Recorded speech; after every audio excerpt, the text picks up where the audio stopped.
The freight wagon stood outside Redwillow Crossing's council hall under a hard white sky, its backboards loaded with the belongings of a dead man. Adeline Cross stopped beside it with one hand on the handle of her trunk. The trunk was small enough for shame and heavy enough for grief. Inside were 2 dresses, a Bible with the front page torn out, a black ribbon from her son's funeral coat, and 43 cents wrapped in a handkerchief that had once smelled of lavender.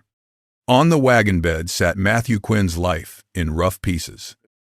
A bed frame, tied with rope, 3 sacks of meal, a cracked wash basin, a folded quilt no woman had slept under, a wooden chair with one leg shorter than the rest. Matthew Quinn had written her 6 letters from Redwillow Crossing. He had written plain. No poetry, no false promises. Just a house with a sound roof, a little land east of town, and a man willing to marry a woman who needed someplace to begin again. By the time Adeline reached the territory, Matthew was 3 days in the ground. Fever, the last letter had said.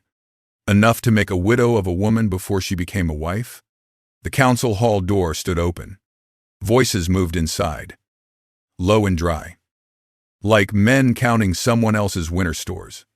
Adeline lifted her trunk and stepped in. The room smelled of lamp oil, damp wool, tobacco, and mud drying on boot heels. 5 men sat at a long table beneath a crooked territorial flag. Behind them, townspeople filled the benches, not crowded, but present enough to witness what no one wanted to claim responsibility for. Adeline saw the cups before she saw the children. 3 tin cups sat on the council table. Each had a strip of paper tied around the handle. Mabel Bracken, Willa Bracken, Tess Bracken. Beside each cup lay another paper with a different household name written in black ink. Not sisters, not daughters. Placement. Alderman Abel Trowse cleared his throat. He was a soft-looking man with careful hands and eyes that kept moving toward the man seated at the center. Judge Alaric Morrow did not move much at all. He was lean, silver-haired, and composed in the way cold iron was composed. His coat was clean. His watch chain shone. Nothing about him seemed hurried. And that made the room hurry around him. Miss Cross, Trowse said, we regret the matter of Mr. Quinn. Adeline kept her gloved hands folded. So do. You understand, then, that the arrangement made on your behalf no longer stands. I understand he is dead. A few people shifted. Morrow looked at her then, not unkindly. That was the worst of it. Practical language is useful out here, he said. Adeline met his eyes. I have found it useful everywhere. The room went quiet. A small sound came from the side wall. Adeline turned. 3 girls sat together on a bench, too far from the adults, and too close to the decision being made about them. The oldest sat straight, dark eyes fixed on the cups. The middle girl had her arms crossed tight, boots planted like she meant to hold the floor down. The youngest had one hand twisted in the oldest girl's skirt. Trowse touched the first paper. The Bracken children require permanent arrangement. Their parents passed in the spring. The claim is burned. The debt remains. No kin have come forward. Do not say passed, the oldest girl said. Every head turned. Her face did not change. They burned, she said. Ma and Pa burned. Trowse looked down at his papers. Judge Morrow's fingers rested near the 3 cups. Mabel Bracken is of an age to assist the Cotter household. Willa will go to the Rames family. The youngest, Tess, the little one whispered. Morrow continued. Smooth as a closed door. The youngest will be best placed with Mrs. Bell, who has experience with small children. Adeline looked at the cups again. 3 handles, 3 names, 3 lives already lifted apart before the children had even stood. Something inside her moved. Not gently. She thought of Samuel's hand in hers on the last night. Small fingers, holding as if a mother could anchor a child to the world by wanting it badly enough. She had failed at that. She could not fail at this while standing. I'll take them, Adeline said. The words landed harder than she expected. Trowse blinked. Pardon, All three, Adeline said. Together. A laugh almost started somewhere in the back, then died when no one else joined it. Morrow looked at her for a long moment. You arrived this morning with no husband, no home, and no account in this town. That is true. The Bracken claim is a burned piece of ground with tax owed on it. Then no one else should mind me taking it. The middle girl lifted her head. Morrow's expression stayed calm, but the room changed around him. A man in a trail coat near the back wall shifted his weight. Adeline noticed him then. Tall, weathered, dark hat, low. He stood behind Morrow's chair, close enough to belong to him and far enough to dislike it. His eyes were on the cups, not on Adeline. On the cups? Miss Cross, Morrow said. Franchi mercy is admirable. Franchi survival is less sentimental. Adeline stepped closer to the table and placed her trunk beside the chair leg. I am not asking for mercy, she said. I am asking you to keep sisters together. No one spoke. Outside, the dead man's freight wagon creaked in the wind. Finally, Mabel Bracken looked at Adeline with eyes too old for 12 years. You don't know what he wants, she said. Adeline turned toward her. Who? The girl's gaze slid to Judge Morrow, then back. He doesn't want the land, Mabel said quietly. He wants what's under it. Bracken claim sat 1.5 miles east of Redwillow Crossing, past a strip of cottonwoods that had already given up most of their leaves. Adeline walked behind the girls with her trunk dragging in the wagon rut. No one had offered a horse. No one had offered a ride. That told her more about the town than the council meeting had. Mabel walked first, carrying herself like a grown woman and not a child of 12. Willa followed with a bundle of papers tucked under one arm, though no one had asked her to carry them.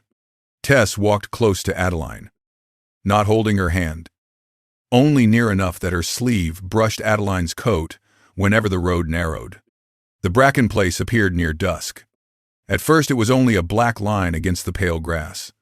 Then the ruined house came into view. The chimney still stood. The rest had fallen into a low, dark shape of charred beams, ash, and broken stone. A few fence posts leaned along the south edge. The barn had survived on one side, though the roof sagged open at the northwest corner. Behind the foundation, half buried in a slope, sat a root cellar with a warped door and iron hinges dark from weather. Adeline stopped. She had seen poverty. This was something worse. Poverty left a chair beside the stove and a cup on the shelf. Fire left outlines. Mabel looked back at her. You can still leave. Adeline set down the trunk. I know. You should. Probably. Willa's eyes narrowed. Then why ain't you? Adeline looked at the burned house, then at the 3 girls standing in front of it like small guards posted before a battlefield. Because you are still here, she said. No one answered that. The root cellar held more mercy than the house. 3 jars of beans, 2 jars of carrots, a sack of dried peas gone thin at the corners, a dented pot, a rusted trap, a folded canvas that smelled of smoke but had not burned through. Willa counted everything without being told. Mabel checked the jars against the light. Tess found a spoon under a crate and held it up as if she had discovered silver. They built a hearth from blackened kitchen stones. Adeline worked with Mabel to set the larger rocks in a half circle. Then Willa dragged smaller stones to brace the sides. Tess gathered twigs until her arms were full and her cheeks were red from the cold. By night, they had a fire. Not a good one. Enough. Adeline boiled beans until they softened a little and split them 4 ways. The portions looked smaller in the cups than they had in the pot. No one complained. That was the first thing that made her throat tighten. Children should complain when they are hungry. They should not know how to make silence useful. Tess fell asleep before finishing, her cheek against Mabel's sleeve. Willa took the little cup from her hands and scraped the last beans into Mabel's portion without looking at anyone. Mabel saw. She ate them anyway. Pride did not fill a stomach. Adeline watched the fire settle low. Tomorrow I'll go to town and ask for credit. They won't give it, Mabel said. Then I'll ask for work. They won't give that either. Adeline looked at her. Why? Mabel's face went still. For a moment. Only the wind moved through the broken barn roof. Because Judge Morrow doesn't want anybody helping us, Willa said. Mabel turned sharply. Willa. It's true. Adeline waited. Willa stared at the fire. Pa said some men don't have to own a town. They just have to own what people are scared of losing. That sentence stayed with Adeline after the girls slept. She lay with her back against the barn wall and her coat pulled around her shoulders. Wind came through the broken roof in thin knives. Somewhere beyond the fence, a loose board knocked once. Then again. Then stopped.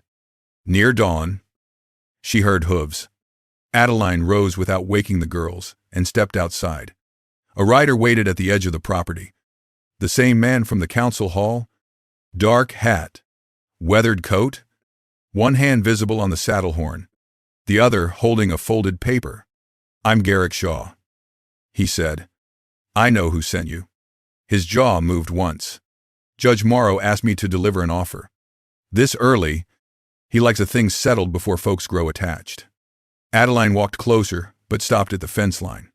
Garrick held out the paper. She did not take it. The judge is prepared to assume the tax debt, he said. He will arrange placement for the children. You can return east with passage paid. There is no east for me. There may not be much west either. His voice was not cruel.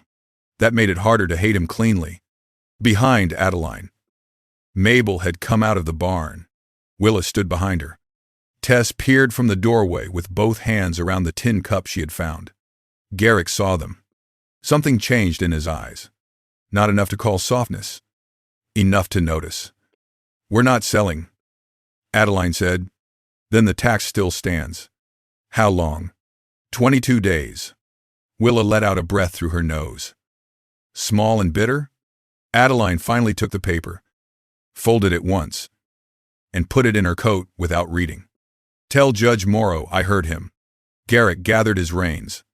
He turned his horse toward town, then stopped. No speech came. No apology.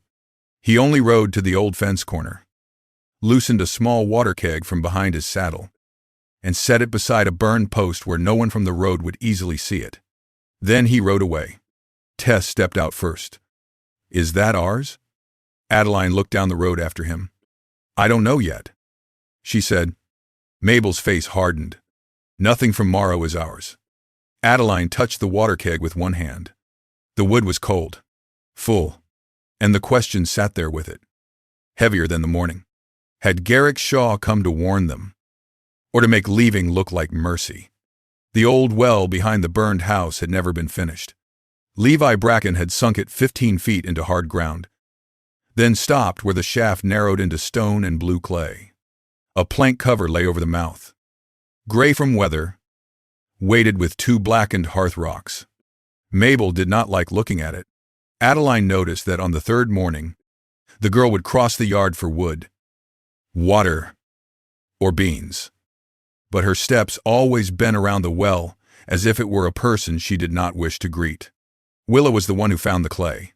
She had been sorting through the barn ruins for anything useful and came back with a hand auger half as tall as she was. Its iron bit was dull, but the spiral still held dried earth in the seams, not brown earth. Blue. Willa held it out. This was Pa's. Adeline crouched and touched the old clay with one finger. It came away pale and chalky. Mabel's face changed. What is it? Adeline asked. Pa said blue clay meant water had passed close. Mabel said, not surface water, deep water. Did he tell you that? He told Ma. I listened. She said it without apology. That afternoon, after Mrs. Corriman traded them 2 potatoes and a strip of salt pork for split wood, Adeline made the girls eat before the work began. Pride made poor fuel. So did fear. Then they took the cover off the well. Cold air rose from below. Not much. Enough to make Tess step back and grip the front of Willa's coat. Adeline tied a rope around her waist and tested the knot twice. Mabel wrapped the other end around the post Levi had set beside the shaft. You don't have to go down, Mabel said. No, Adeline answered, but somebody has to. You might not find anything. Then I'll come back up with dirt on my skirt and no answer. I've survived worse. Mabel looked like she wanted to ask what worse meant. She did not. Adeline lowered herself slowly. The wall scraped her boots. Loose grit slipped under her palms 8 feet down. The shaft grew narrower, and the daylight above became a pale square with 3 children leaning over it. Can you see? Willa called. Enough. Her hand found the blue clay first. It ran through the wall in a thin seam, hidden behind a rough place where Levi had set stones tighter than the rest. Too tight. Too deliberate. Adeline brushed dust away. 1 stone moved. Not by accident. She worked it free with the dull end of the auger, careful not to let it fall. Behind it was a shallow cut in the wall, no wider than a bread pan. Inside sat a tin. Small. Flat. Rust on the corners. The sort of box a woman might have used for seed packets in spring. Adeline held it against her chest and called up, "Pull slow." When her boots touched ground again, Tess came close enough to touch the tin with 1 finger. "Is it treasure?" she whispered. Willa snorted. "Folks like us don't get treasure." Mabel did not speak. Adeline carried the tin to the hearth and opened it with her knife. Inside were papers wrapped in oilcloth, a hand-drawn map, 3 folded letters, a small packet of blue clay sealed in wax paper, and a narrow ledger sheet covered in names, numbers, and watermarks. Mabel sat down hard on an overturned crate. "That's Pa's writing." Adeline unfolded the first letter. Levi Bracken had written carefully, in a hand that leaned right when the ink grew thin. "Blue glass aquifer." The words stood near the top of the page. Adeline read on. The water source ran beneath the south slope, deeper than common wells, large enough to feed cattle troughs and fields if tapped clean. Levi had found it while digging. He had traced older filings at the territorial office. Someone had claimed subsurface water rights before the Brackens ever bought the surface land. Not under a man's name. Under a company name? Redwillow Territorial Improvement. Willa leaned closer. "What does that mean?" "It means somebody tried to own the water without owning the ground above it," Adeline said. "Can they do that?" "In some places, if the papers are clever enough." Mabel's voice was low. "Morrow." Adeline did not answer too quickly. She opened the second letter. Levi had written of offers made too politely. Cattle found loose after fences were cut. Men riding past at night. And neighbors who stopped visiting without explaining why. Near the bottom, the handwriting changed. Faster. Smaller. "If anything happens to me, it was not misfortune. Look under the name that holds no land, but drinks from every well." The fire popped.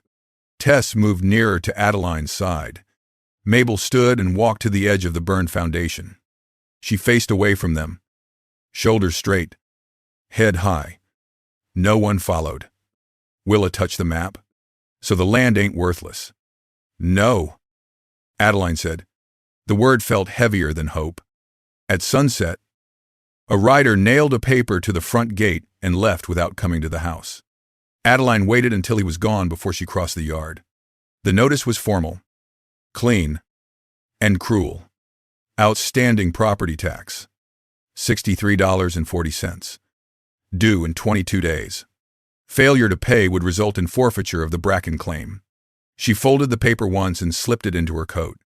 Behind her, Garrick Shaw's voice came from the road. "Do not take that tin into Council Hall." Adeline turned. He sat his horse in the fading light. Hat low. Face unreadable. "You know what's in it?" she asked. "Enough to know Judge Morrow will smile while he takes it from you." "Then where do I take it?" Garrick looked toward town, then toward the unfinished. Well, for a moment, he looked less like Morrow's man and more like a man standing at the edge of a grave he had helped dig by silence. "Find someone," he said, "who does not sit under Morrow's roof." Then he rode away before she could ask what that meant. Adeline stood with the tax notice in one pocket and Levi Bracken's tin in both hands. The land was not empty. The danger was not coming. It had been waiting there all along. Dr. Leland Price kept his office behind the apothecary, in a narrow room that smelled of camphor, lamp smoke, and old paper. Adeline found him at his desk before noon, writing in a patient book with a pen that scratched like a mouse behind a wall. He was thin, white-bearded, and tired in the way men grew tired when they had spent too many years knowing the truth and calling it prudence. He looked up when she entered. Then he looked at the tin box under her arm. His hand stopped moving. "You found it," he said.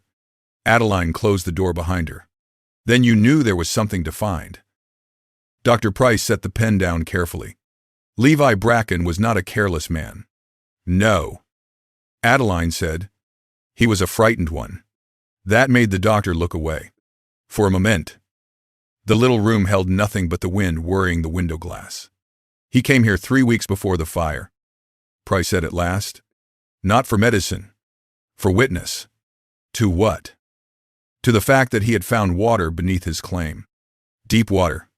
Enough to change Redwillow Crossing from a town begging the sky into a town that could grow. He looked at the tin. And enough to ruin the man who had been selling thirst by the bucket. Adeline sat across from him and opened the box. The doctor handled the papers like they might cut him. He read the map first. Then the lease sheet. Then the company filing under Redwillow Territorial Improvement. His face did not change much, but his eyes grew older. "This company," Adeline said. "Is it Morrow's?" Price rubbed one hand over his beard. "Not on the face of it. That is not an answer. It is the answer men like Morrow build for themselves." 3 names between his hand and the ink. A dissolved company. A nephew by marriage. A clerk who died before anyone could ask him a question. He tapped the page, but the trail is there. Can it hold? In Redwillow? He gave a dry little breath. No. Adeline closed her fingers around the edge of the table. Then where? The doctor leaned back. His chair creaked. Larch City. Territorial office. If the filings are fraudulent, Morrow cannot judge his own case. Before Adeline could answer, the rear door opened and Mrs. Cora Munn came in, carrying a bundle of split herbs tied with string. She stopped when she saw the tin. "Well," she said. Jacob finally found hands stubborn enough to open what he buried. "Levi," Adeline said. Mrs. Munn looked at her. "I knew him when he was still a boy with knees full of dust. He was Jacob before he came west and decided a new name might make a new life. Didn't work. But men keep trying." Dr. Price's mouth tightened. "Cora. She should know what kind of town she's standing in," the old woman said. She set the herbs down. "Morrow didn't take Redwillow with a gun. Guns make noise. Paper doesn't. He bought water leases from desperate ranchers. Filed claims no farmer understood. And let folks believe dry wells were God's business." Adeline thought of the burned foundation, the unfinished well, the girls eating beans without complaint. "And the Brackens?" she asked. Mrs. Munn's face hardened. "Levi found the hinge. Morrow had built a door over the whole valley. And Levi found where it swung. That afternoon, Adeline returned to the claim with Dr. Price's warning folded in her mind. Finish the well. Prove the water is there. Then get the papers out before Morrow knows which way you mean to run." They worked until their hands shook. Mabel took the rope. Willa managed the bucket. Tess carried water and kindling with the grave seriousness of a child trusted with something real. Adeline went down into the shaft and struck the rock shelf until each blow traveled through her arms and settled in her shoulders like iron. On the 4th day, the sound changed. Not loud, just hollow. Adeline stopped, breathing hard, then struck again. A piece gave way. Cool air rose from below, damp and clean, carrying a smell unlike ash, dust, or old grief. They lowered a lantern, far beneath the broken shelf. Dark water caught the light and held it. No one spoke. Willa turned away first and stood by the barn wall with her fists pressed to her sides. Mabel leaned over the well mouth. Facciapale. Eyes fixed on the black shine below. He knew. She said. Yes. Adeline answered. He found it. He did everything right. Adeline had no kind lie ready. He did enough for us to keep going. Tess put one small hand on the well frame. Does water mean we can stay? Adeline looked at the three girls, then at the road leading back toward town. It means we have something worth fighting for. Near sunset, Garrick Shaw rode in again. He did not cross the fence. There will be men here on the 15th, he said. Not councilmen, not neighbors. Adeline wiped clay from her hands. Morrow's men. Garrick looked toward the new water below the unfinished well. Men who don't ask whose children are inside before they clear a property. Mabel stepped beside Adeline. You used to bring us water. Garrick's jaw tightened. I did. Then you stopped. The word struck harder because she did not raise her voice. Garrick took off his hat. But apology did not come. Maybe he knew it would be too small. Adeline looked at him. When they come, Mr. Shaw, where will you stand?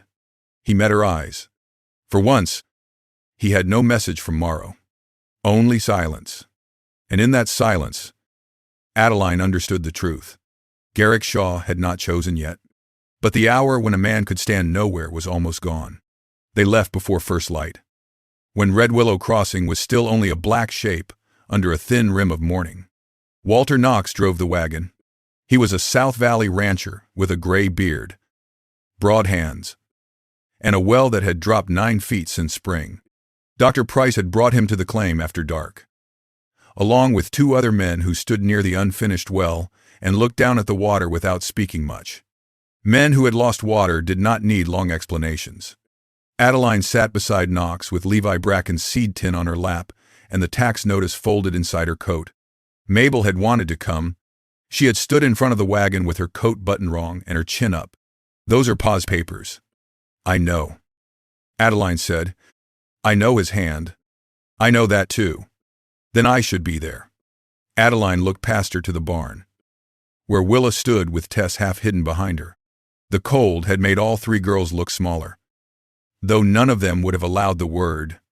You have already carried enough, Adeline said. Mabel's mouth tightened. That is what grown people say before they leave. Adeline stepped down from the wagon. She did not touch the girl. Not yet. I am not leaving, she said. I am going to put your father's proof where Morrow cannot burn it. Hide it, or smile it away. Mabel looked at the seed tin. Bring it back. I will. Bring yourself back too. That one landed deeper. Adeline nodded once. I will. The wagon rolled west, away from the claim, away from the 3 girls standing in the gray morning beside the burned barn. Tess lifted one hand but did not wave. She only held it there, small and still, until the road bent and took them from sight. For the first 4 hours, Knox said almost nothing. That suited Adeline. She opened the seed tin after the sun rose and sorted Levi's papers again across her lap, weighing each page down with her palm against the wind. There were copies of filings, water lease notes, a hand-drawn map of Blue Glass Aquifer, and 3 letters written with increasing urgency. One line held her longest. The water belongs to the land. The land belongs to my daughters. If I cannot fight this myself, let the record fight after me. Adeline folded the letter carefully. A dead man had put more faith in paper than most living men put in prayer. Bidusk. Larch City appeared low and brick red against the hills. It was larger than Redwillow. Not handsome, but organized. Freight wagons moved with purpose. A telegraph pole stood near the territorial office. Men crossed the street without glancing over their shoulders. The territorial building had brick walls and windows set square. Inside, Deputy Commissioner Miles Caro listened without interrupting. That made Adeline trust him a little. He was a narrow man with iron gray hair and cuffs worn shiny at the edge. He read the filings, the company chain, the water notes, and Levi's letters with the slow care of a man who understood that paper could either protect the weak or bury them. At last, he set the final page down. "This is not a local tax matter," he said. "No," Adeline answered. "It is a fraud inquiry." "Yes. And Judge Morrow has been sitting over cases that touch filings he may benefit from." Adeline kept her hand still. "That is what Levi Bracken believed." Caro looked at her. "What are you asking?" "A stay," she said. 90 days. Enough time to stop the forfeiture while the inquiry opens." The room was quiet except for the clock. Caro dipped his pen.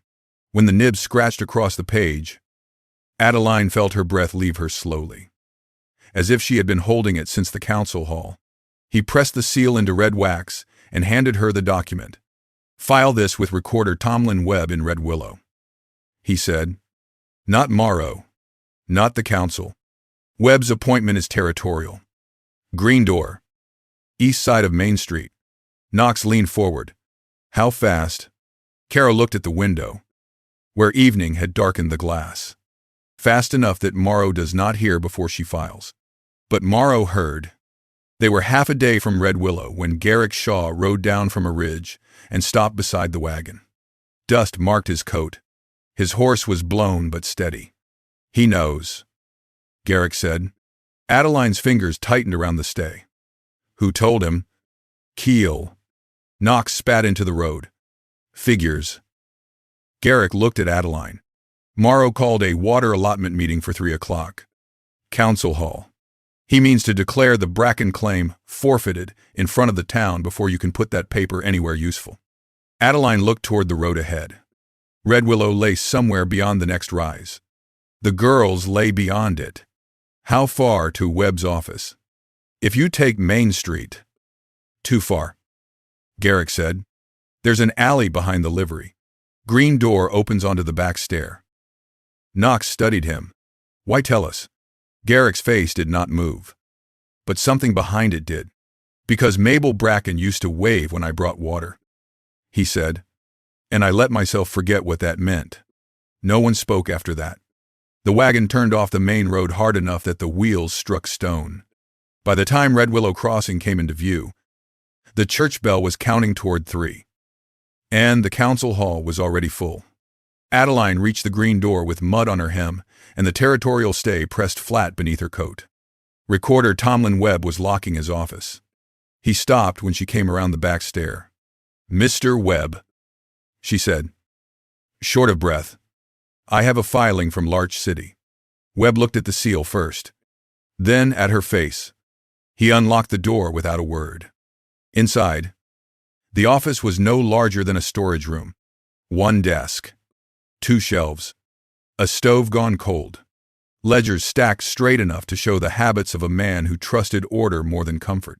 Webb read the stay slowly. Outside, the church bell struck the half hour. 2:30. Adeline stood with both hands on the chair back and made herself stay silent. At last, Webb dipped his pen, entered the filing into the territorial recorder's book, sanded the ink, and stamped the bottom corner. "There," he said. "It is filed. Can Morrow undo it?" Not from council hall. That was all she needed. By the time Adeline stepped into the meeting room, Judge Alaric Morrow was already standing. The benches were full. Ranchers lined the walls. Merchants sat with their hats in their laps.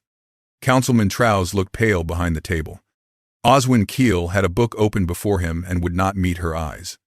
At the side of the room, Mabel stood with Willa and Tess. Garrick Shaw was beside the door, hat in hand. Morrow paused when he saw Adeline, only for a breath. Then the calm came back over him like a coat. "Miss Cross," he said, "you arrive in time to hear the lawful conclusion of this matter." Adeline walked to the front table. "No," she said, "I arrive in time to stop it." She placed the recorder's stamped copy on the table. The room drew in around that paper. Morrow did not touch it. "What is this?" "A territorial stay on the Bracken forfeiture," Adeline said. "Filed with Recorder Webb at 2:36 this afternoon. A fraud inquiry has been opened into the blue glass water filings. A sound moved through the room. Not loud. Enough. Morrow looked toward Keel. Keel looked down. Frode. Morrow said softly, "That is a heavy word from a woman who has been here less than a month." Mabel stepped forward. "My father was here 12 years. Adeline turned slightly but did not stop her. Mabel's hands trembled once. She locked them together. "He found the water," she said. "He wrote down what you filed. He hid the papers because he knew you would take them." Morrow's eyes narrowed. "Child grief is not evidence." "No," Dr. Price said from the back. "But the filings are." Walter Knox rose beside him. Harvey Crane stood too.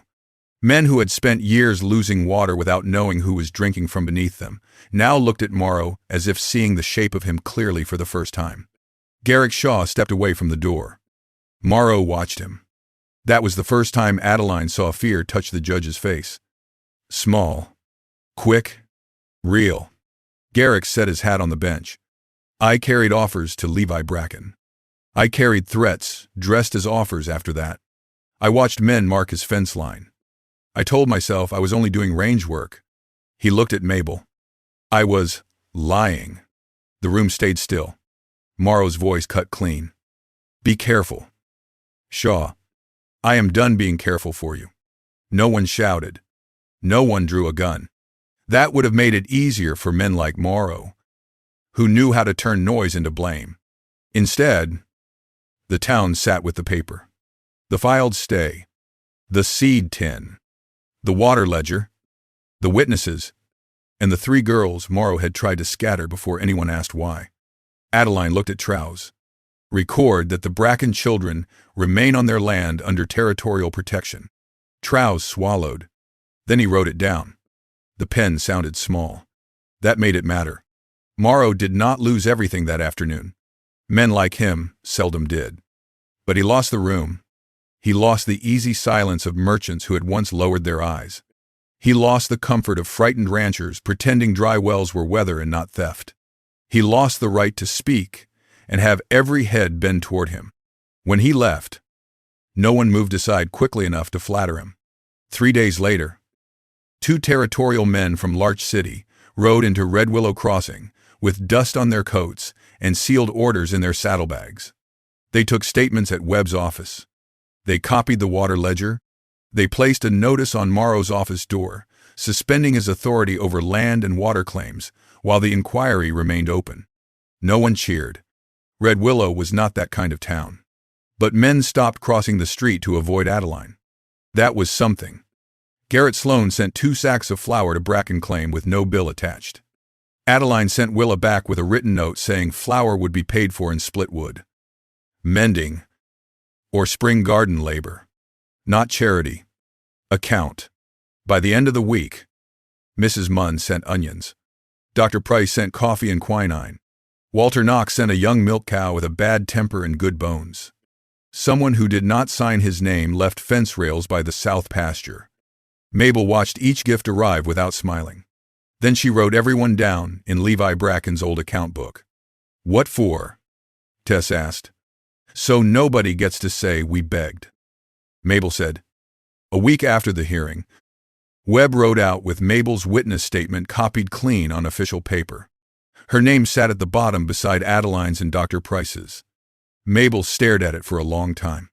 "My name is on it," she said. Adeline nodded. "It should be. My pa's truth didn't die with him." "No," Adeline said. "It didn't. Garrick came last. He no longer wore Morrow's mark on his coat. He no longer had a place in town either. The livery had given him a corner of the tack room, and he paid for it by cleaning stalls before sunrise. He brought cedar boards for the well cover. Adeline found him measuring the frame while Mabel held the nails, and Willa checked the hinge. Tess sat on the ground with 4 tin cups beside her, polishing each one with a scrap of cloth. Garrick did not ask forgiveness. That was wise. He set each board carefully, drove each nail straight, and listened when Mabel corrected the fit. When the cover settled into place, it held clean. Not pretty. Strong. Mabel ran one hand over the cedar. Pa would have made it smoother, she said. Garrick looked at the boards. Yes. But it'll hold. Yes. That was all she gave him. It was more than he had earned. Near sundown, Adeline opened her trunk inside the barn. The black ribbon from Samuel's funeral coat lay folded beneath her Bible. She held it for a while. Not crying. Not speaking. Only letting the old hurt sit in her hand without turning away from it. Then she opened Levi Bracken's seed tin. She placed the ribbon inside beside Levi's letters. Not to bury Samuel again. Not to replace him. Only to let one lost child rest beside the truth that had saved 3 others. She closed the lid. Inside the barn, Tess climbed onto an overturned crate and hung the first cup on a nail. Mabel. Then Willa. Then Tess. She looked at Adeline for a long moment. Then held up the 4th cup. Adeline took it and hung it beside the others. No promise was spoken. Some things were better built than said. Outside, the new well cover held against the wind.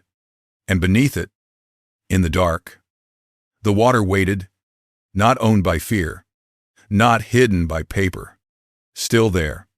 This is a fictional story created for entertainment. Any resemblance to real people, places, or events is purely coincidental.